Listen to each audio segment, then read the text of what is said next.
আসসালামু আলাইকুম। আমি কামরুন নাহার একটি কবিতা আবৃত্তি করব। কবিতার নাম পাকাপাকি। লিখেছেন সুকুমার রায়। আম পাকে বৈশাখে, কুল পাকে ফাগুনে, কাঁচা ইট পাকা হয় পোড়ালে তা আগুনে। রোদে জলে টিকে রং পাকা কয় তাহারে, কলা রুটি পাকা হয় লুচি দই আহারে। হাত পাকে লিখে লিখে, চুল পাকে বয়সে, জ্যাঠামিতে পাকা ছেলে বেশি কথা কয় সে। লোকে কয় কাঁঠাল সে পাকে নাকি কিলিয়ে, বুদ্ধি পাকিয়ে তোলে লেখাপড়া গিলিয়ে।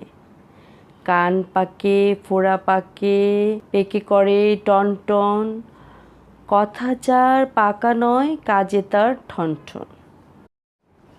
রাঁধুনি বসিয়া পাকে পাক দেয় হাঁড়িতে, সজোরে পাকলে চোখ ছেলে কাঁদে বাড়িতে।